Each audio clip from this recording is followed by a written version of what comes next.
Hello दोस्तों, welcome है आपका जेएम एडुकेटर में। जहाँ तक कि हम जानते हैं, हमने कार्यपालिका कर लिया था। पार्ट 5 विधायिका करने जा रहे हैं महत्वपूर्ण क्वेश्चन आंसर, जिसे मोस्ट इंपॉर्टेंट क्वेश्चन आंसर के नाम से मैंने कहा है आपको। और जी हाँ, हम इसमें यही करेंगे। और यह अगर आपने ये सब याद कर लिया है, विधायिका, कार्यपालिका, न्यायपालिका और दूसरी बुक के 3 चैप्टर, तब आपके मार्क्स कोई रोक नहीं सकता, कोई कुछ कह नहीं सकता। और ना आए मार्क्स तो मुझे बताना आप ये सारे क्वेश्चन याद करके। चलिए हम टाइम बर्बाद करे बिना पहला क्वेश्चन स्टार्ट करते हैं। राज्यसभा का कार्यकाल कितना होता है? सभी जानते हैं राज्यसभा स्थायी सदन है। सदस्यों का कार्यकाल 6 वर्ष का होता है। राज्यसभा का 6 वर्ष का होता है, लोकसभा का 5 वर्ष का होता है। और राज्यसभा की सदस्यता के लिए कितनी आयु निर्धारित की गई है? 30 वर्ष की। और लोकसभा के लिए चाहिए होती है 25 वर्ष।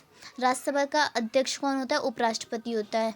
जी हाँ, आप ये भी जानते हैं। 4th क्वेश्चन, कोई विधायक वित्त विधेयक है या नहीं, इसके निर्णय करने का अधिकार किसके पास होता है? लोकसभा अध्यक्ष को होता है। 1 मिनट आप रुकिए। ये वाला क्वेश्चन आप जो देख रहे हैं 4th क्वेश्चन, ये वाला इंपॉर्टेंट क्वेश्चन आंसर में से है मोस्ट वाले, तो आप देख लीजिएगा इसे। 5th क्वेश्चन पे आते हैं। भारतीय संसद का कौन सा सदन अधिक शक्तिशाली है? लोकसभा शक्तिशाली है। 6th क्वेश्चन पढ़ लीजिए। संसद की किन्हीं 2 समितियों के नाम लिखिए। लोक लेखा समिति, प्रकालन समिति। जी ये तो चैप्टर में था, चलिए देख लेंगे एक बार आप। 7th क्वेश्चन को पढ़िए। भारत में मंत्रिपरिषद के सदन के प्रति उत्तरदायी होती है। ये सारे आप क्वेश्चन पढ़ लीजिएगा। ये मैंने ये नहीं कहा कि ये इम्पोर्टेंट नहीं है, ये इम्पोर्टेंट हैगा, पर टाइम नहीं है हमारे पास। हम अब 2 अंकीय प्रश्नों के पास, उत्तरों के पास चलते हैं। 1 मिनट रुकिए आप। हम 2 अंकीय क्वेश्चन आंसर को जा रहे हैं। पहला क्वेश्चन देखते हैं। द्विसदनात्मक विधायिका के पक्ष में 2 तर्क दीजिए। पहला पक्ष हैगा समाज के सभी वर्गों व क्षेत्रों की समुचित प्रतिनिधित्व मिल जाता है। दूसरा हैगा दूसरा सदन प्रथम सदन के कार्यभार कम करता है। ठीक है, आप देख रहे होंगे। दूसरा प्रश्न, भारत के किन्हीं 4 राज्यों के नाम लिखिए जिनमें ये मोस्ट इंपॉर्टेंट क्वेश्चन में से हैगा। ये आता भी हैगा, बहुत बार आया है, बहुत बार आ भी रखा है। ये वाला इंपॉर्टेंट क्वेश्चन है, आप देख लेना।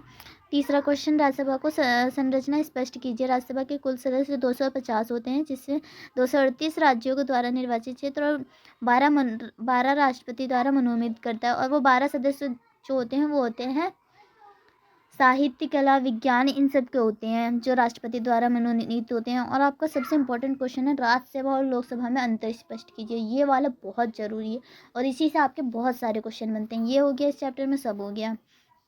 फिर 4th क्वेश्चन पे देखते हैं। लोकसभा की 2 विशेष शक्तियों का उल्लेख करिए। जब आपने लोकसभा राज्यसभा याद कर लिया और उनके अंतर को, तो लोकसभा की 2 शक्तियाँ उसी में आ जाएंगी। राज्यसभा में भी ऐसा ही है। 4th क्वेश्चन हम देखते हैं। लोकसभा की 2 विशेष शक्तियों का उल्लेख कीजिए। धन विधेयक पेश करना, मंत्रिपरिषद पर नियंत्रण रखना। और इसका कॉमन जो हैगा, कॉमन दोनों में, वो भारत का नागरिक होना चाहिए। राष्ट्रपति, प्रधानमंत्री, मुख्यमंत्री, लोकसभा, राज्यसभा, सारे अध्यक्ष में से, मतलब सारे जो होते हैं, इनमें एक कॉमन चीज़ है कि ये लोग नागरिक जो होंगे वो भारत के होने चाहिए। 5th क्वेश्चन देखते हैं। वित्त विधेयक और गैर विधेयक में अंतर स्पष्ट कीजिए। मैंने अंतर अभी बताया था, लोकसभा राज्यसभा का भी, ये भी देख लीजिए आप। ये सब आप पढ़ लीजिएगा और ये मिलान करें देख लेते हैं हम। पहला है, राज्यसभा में मनोनीत सदन कौन से हैं? 12 होते हैं। और निम्न सदन लोकसभा में होता है। ऊपरी सदन राज्यसभा में होता है। लोकसभा में मनोनीत सदस्य 2 होते हैं। सही बात है, 2 होते हैं जो एंग्लो भारतीय होते हैं। ठीक है।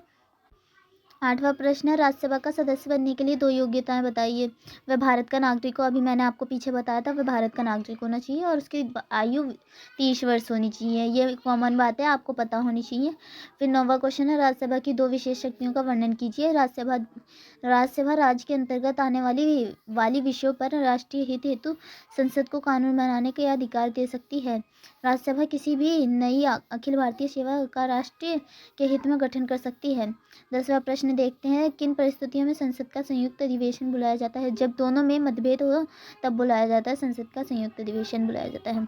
4 अंक के प्रश्न देखते हैं। ये वाले इंपॉर्टेंट क्वेश्चन है सारे, आप इसे तो छोड़ना ही मत।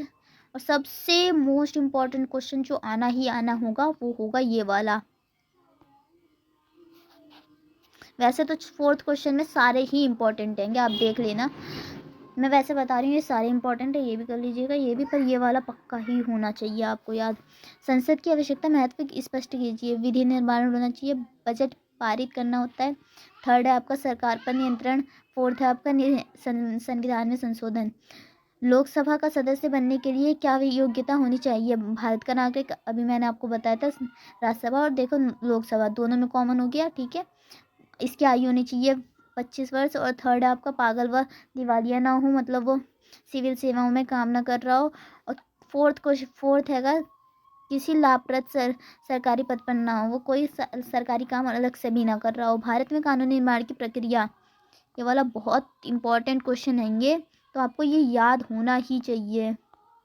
ये वाला आप करो पर ये वाला मोस्ट करो ही करो, मन्ना हो तभी करो। तो प्रथम वाचन, द्वितीय वाचन, तृतीय वाचन, राष्ट्रपति की स्वीकृति है क्या सही?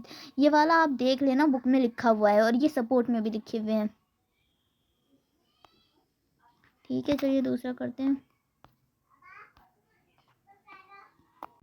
अब आप मैप वाला क्वेश्चन देख लीजिए। भारत को मानचित्र का अध्ययन करें तथा द्विसंधात्मक विधायिका वाले 5 राज्यों का नाम लिखिए। 5 अंकों के लिए 5 स्थान दिखाए जा सकते हैं।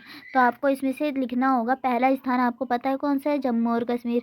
ये मैप अगर आप 1-2 बार कॉमन में फिल कर लोगे ना तो आपको कोई दिक्कत नहीं पड़ेगी, ज़्यादा से ज़्यादा भी। अगर 1-2 बार आपने मैप को फिल करके देखा है, देखने से कुछ नहीं होगा, आपको फिल करना पड़ेगा उसको, इसलिए बता रही हूँ। दूसरे में आएगा उत्तर प्रदेश। इतना कॉमन बात है, ये कोई चीज़ हार्ड नहीं है। यहाँ पर उत्तर प्रदेश आता है फर्स्ट में, आप जानते हैं। जम्मू कश्मीर आता है, तीसरे में बिहार आ जाएगा, चौथे में महाराष्ट्र आ जाएगा, 5वें में आंध्र प्रदेश आ जाएगा, 6ठे में कर्नाटक आ जाएगा, 7वें में तेलंगाना आ जाएगा। कोई 5 बताए थे तो हमने 7 कर लिए थे, 7 कर लिए हैं, कोई 5 बताने इसमें। चलिए दूसरा कार्टून देखते हैं हम, ठीक है। कार्टून वाला जो आता है, कार्टून हम देख रहे हैं, वॉकआउट नहीं आउट किए गए हैं। इसका आंसर क्या होगा? आप बता सकते हो। उपरोक्त कार्टून के आधार पर निम्नलिखित प्रश्नों के उत्तर दीजिए। सदन में वॉकआउट करना क्या एक उचित तरीका है? स्पष्ट करें। नहीं, क्योंकि सदन एक ऐसा मंच है जहां पर वाद विवाद, चर्चा, बहस व सहमति के आधार पर किसी समस्या का समाधान खोजा जाता है, इसलिए वहां पर वॉकआउट करना कोई अच्छी बात नहीं है। सेकंड क्वेश्चन देखते हैं। अध्यक्ष सदस्यों को सदन से किस आधार पर आउट कर सकते हैं? अध्यक्ष सदस्यों को सदन के से किस आधार पर स्पष्ट आउट कर सकते हैं, इसे हमें बताना है। कोई भी तो 2 कारण से। तो आप देख लीजिए, अनुशासनहीनता पर हम कर सकते हैं, अनुशासनहीनता।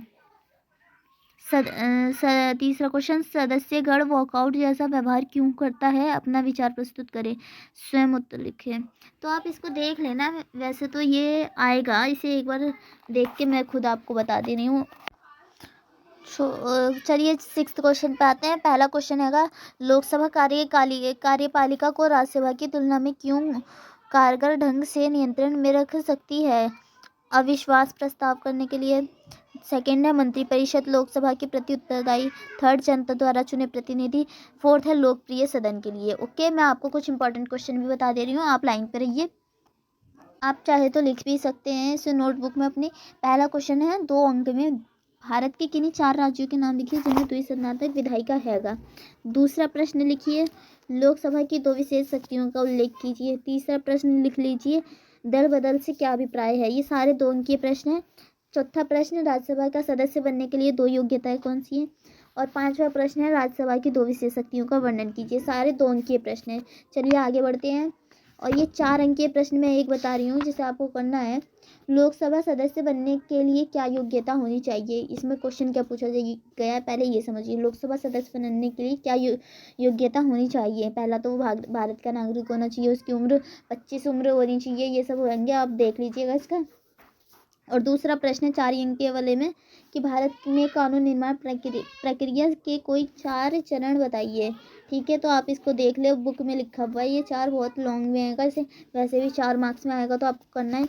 और ये जो आपका वॉकआउट वाला है ये आप कर लीजिएगा क्योंकि ये ज़रूर आता है।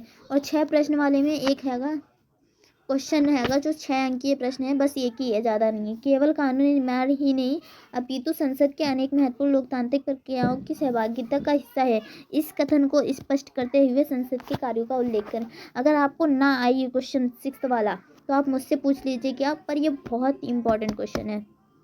Thank you for watching. And कुछ ना आए तो आप मुझे बताइए, कमेंट करिए, पूछिए, और जो भी है आपको कमेंट में पूछिए, वरना मैं आपको बता दूंगी।